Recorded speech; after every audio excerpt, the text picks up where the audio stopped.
I'm Pat Torres. Welcome to The Story.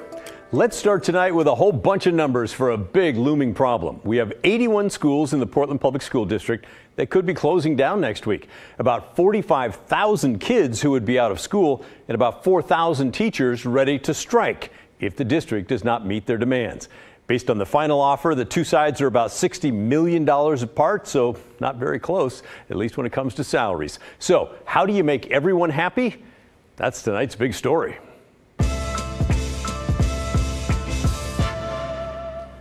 Portland teachers say they will strike next Wednesday, November 1st, if the district does not meet their demands for a new 3-year contract. Now, the two sides have been talking since the last one expired in June of this year. And after months of negotiating, they've been in marathon mediation meetings this week, trying to reach a deal at the 11th hour. But at last check tonight, no, still no deal. If the teachers do strike, it'll be the first time in PPS history. Several other school districts have gone on strike this year in Washington. So let's take a look at some of the areas where the district is butting heads with the Portland Association of Teachers, the union which represents the teachers. First, teacher salaries. The union wants to increase salaries for teachers by 8.5% this year, 7% next year, and 6% for the third year of the contract.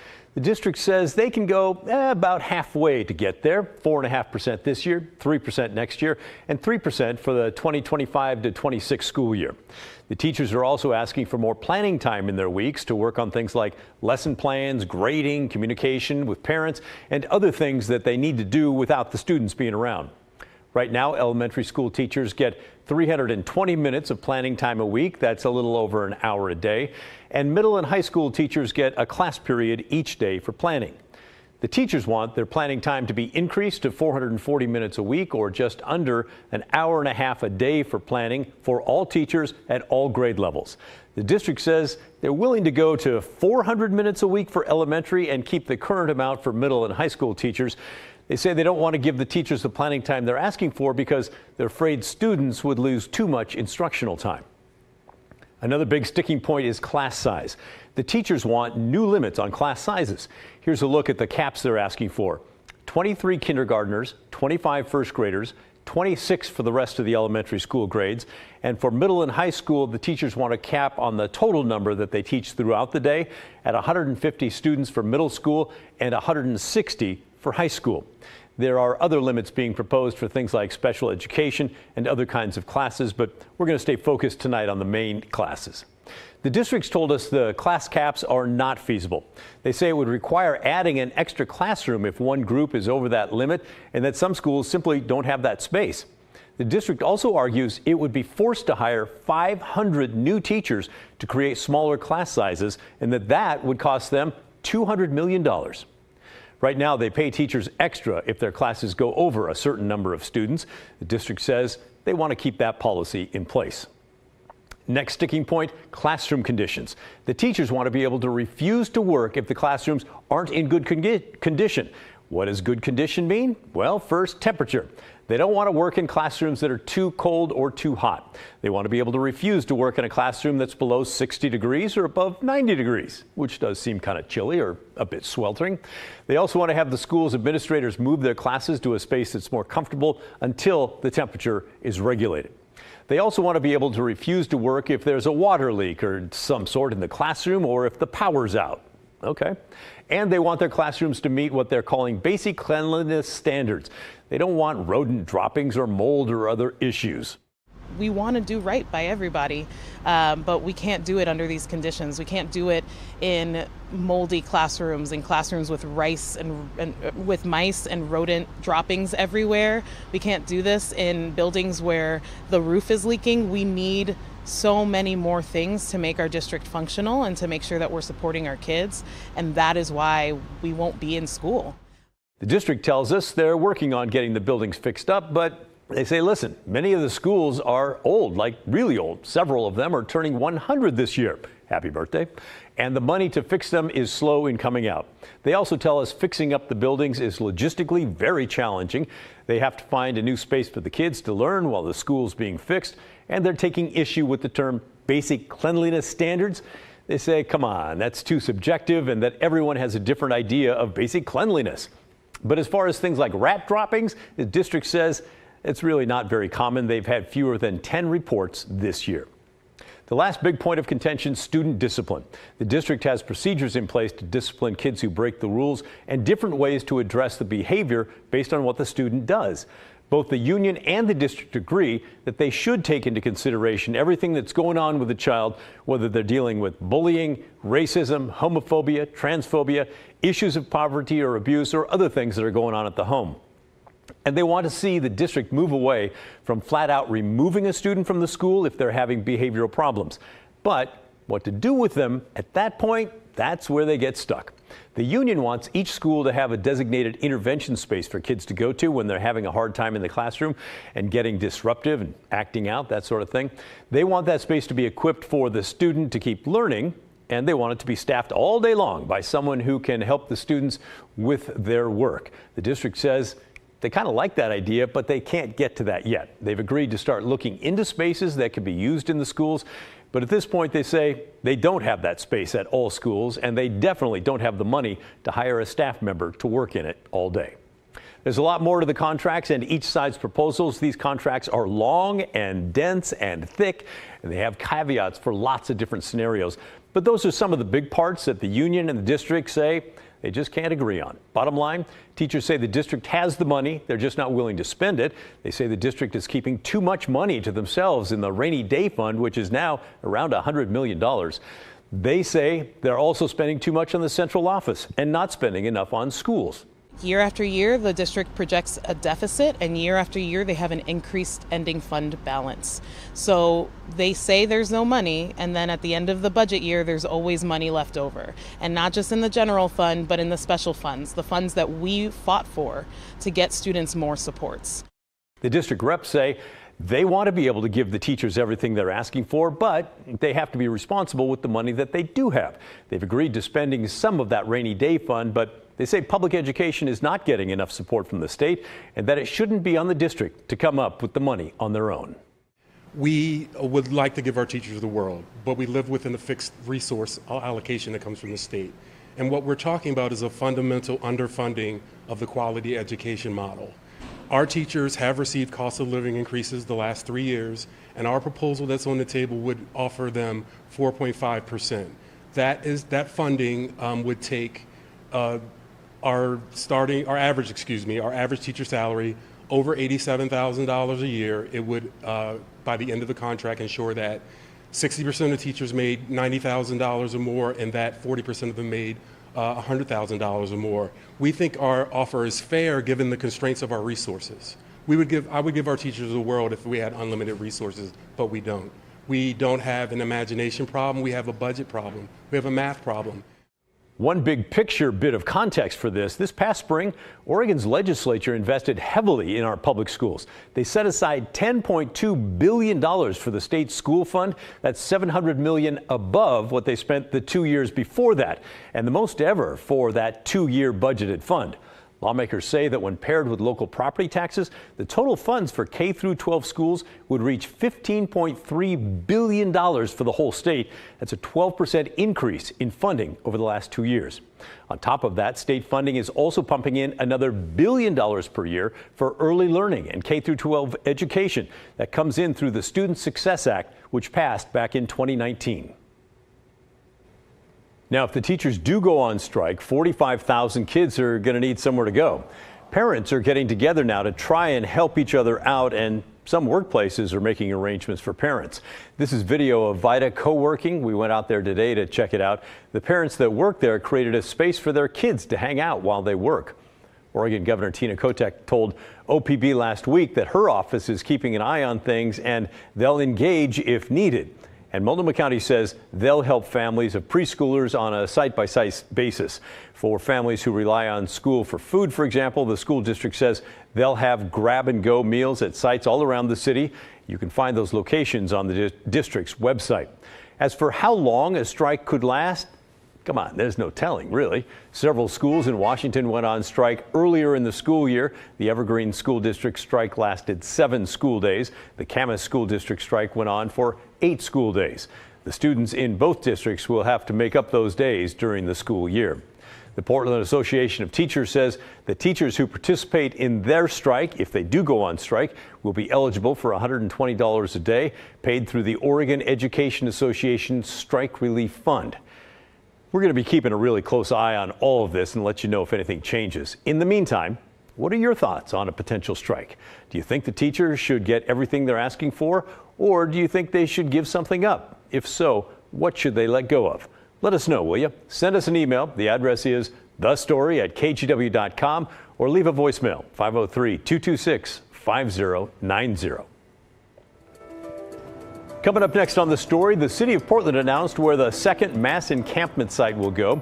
We'll tell you when it's expected to be up and running and why the neighborhood association says they want no part of a good neighbor agreement with the city. Then we'll head to Salem, where the mayor warns there's no money left to open emergency warming shelters for the homeless, just as the temperatures are dropping. How that happened and what's being done when The Story returns.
Today, the city of Portland finally announced the location for its second mass-sanctioned campsite for the homeless.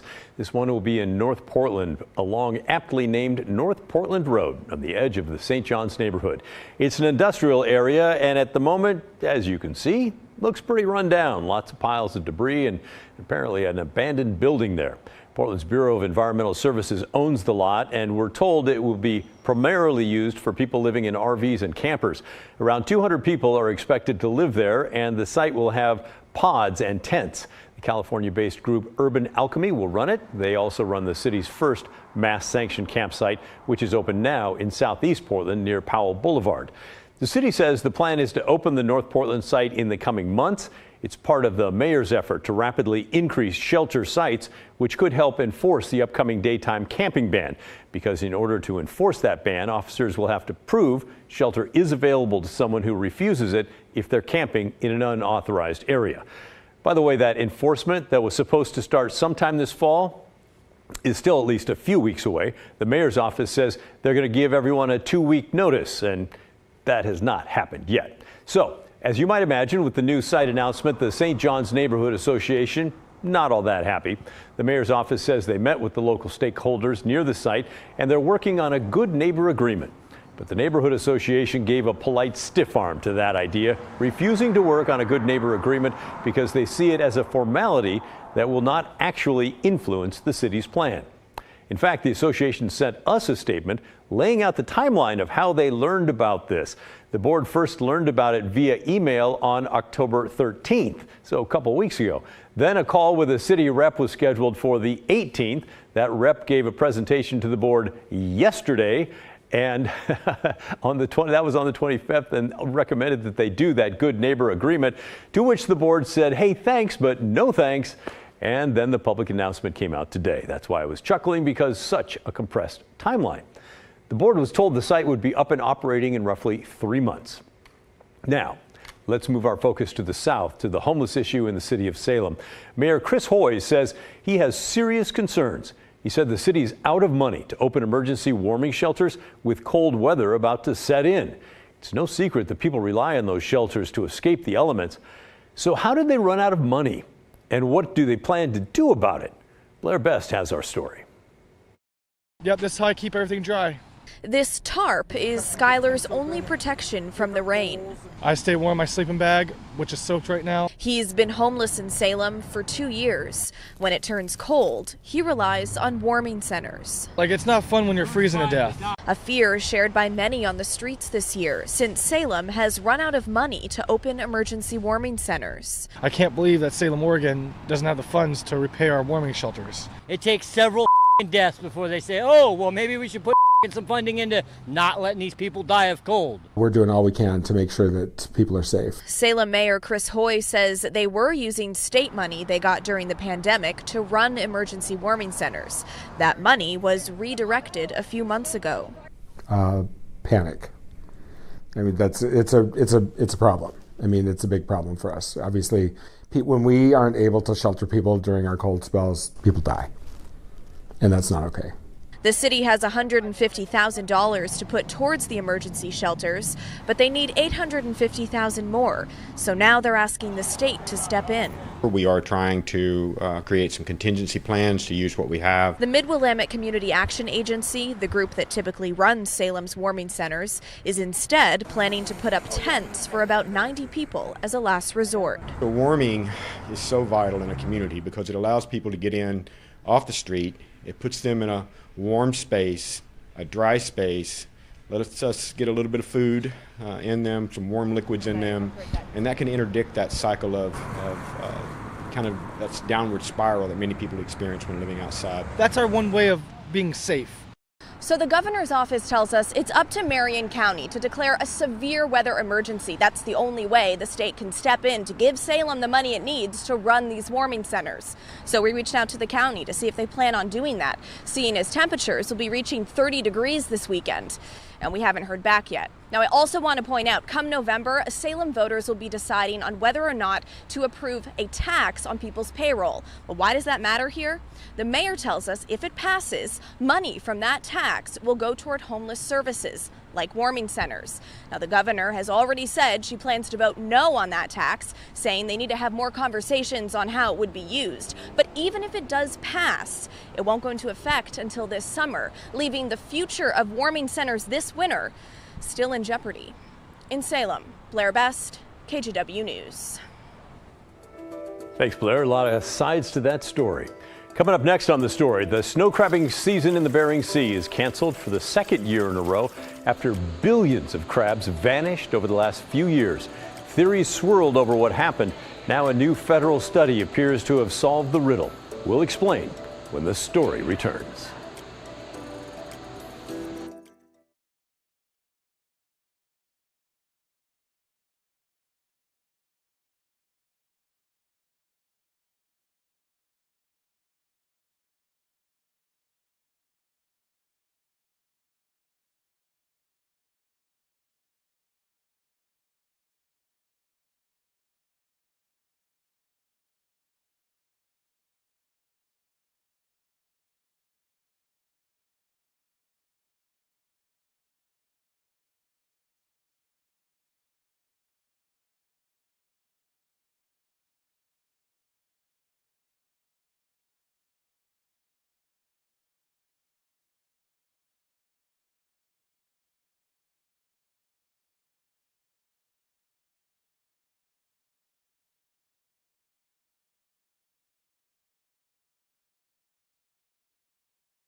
We continue our exclusive KGW investigation now into doctors who are disciplined for serious misconduct but still allowed to keep practicing.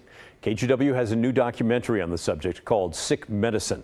One of the big findings came from data that our team analyzed from the Oregon Medical Board. Of the 144 doctors disciplined in the state between 2012 and 2022, so a 10-year span there, 28 of them went on to practice medicine in another state. Others kept working in Oregon.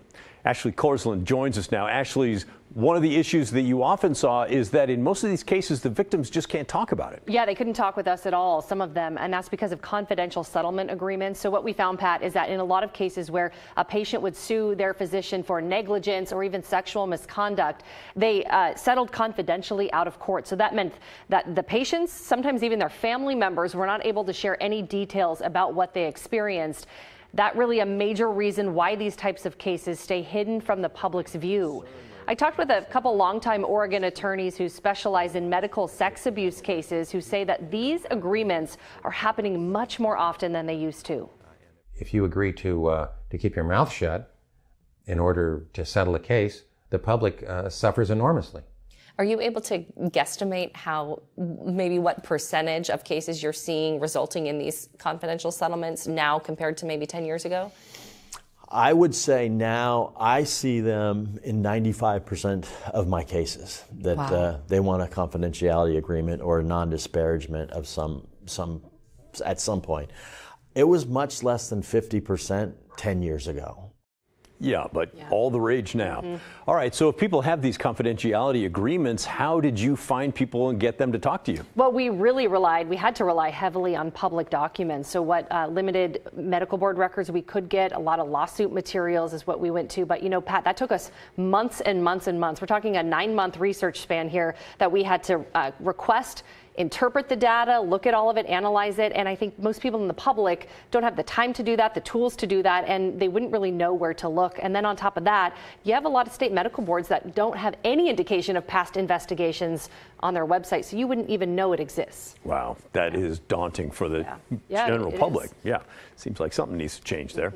All right, great reporting. And tell us where we can watch the entire doc. Yep, you bet. So it's available right now on KGW's YouTube channel and on our streaming platform, KGW Plus. You can also watch the broadcast premiere live tomorrow night at 7 o'clock right here on KGW. It's an important topic. Great job on this. Thanks, Pat.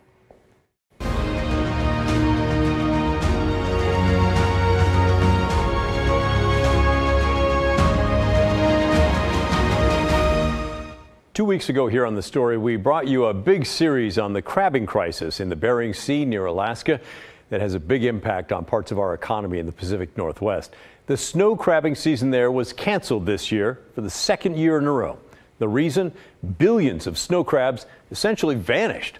Our series brought in experts who theorized what happened to the crabs, but a new study released by the National Oceanic and Atmospheric Administration, or NOAA, points to the most likely cause: starvation. In just a matter of a few years, around 10 billion snow crabs disappeared. Experts told us a marine heat wave was the likely catalyst of all this, and the NOAA study confirms that. Snow crabs prefer cold water, usually between 0 to 1 degree Celsius, but 2018 and 2019 brought record warm waters to the Bering Sea with temperatures above 3 degrees Celsius. That created a real problem. The NOAA study says the crabs faced a triple threat during that heat wave. Their metabolism increased in warmer waters, so they needed more food, up to 4 times the amount of calories from just the year before. At the same time, their habitat became smaller, so they had a smaller area to find that food and had to compete tougher against each other to eat. The crabs that did not starve to death then faced a new predator, the Pacific cod. There's normally a temperature barrier in the ocean that keeps species like the cod from reaching the crab's extremely cold habitat.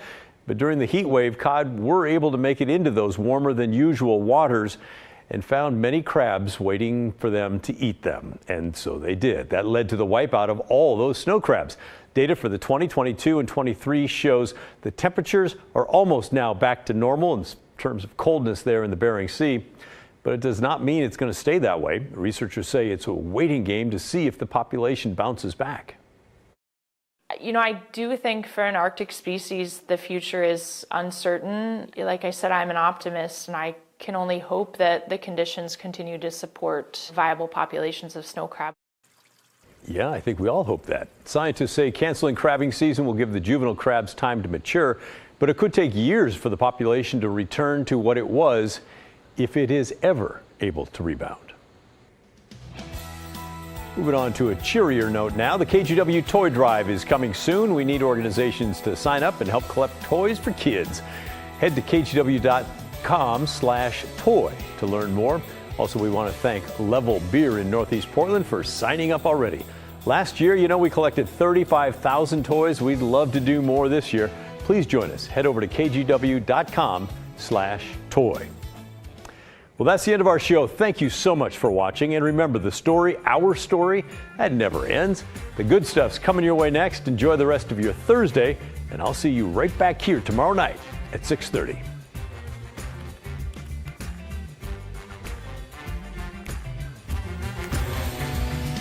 Ladies and gentlemen,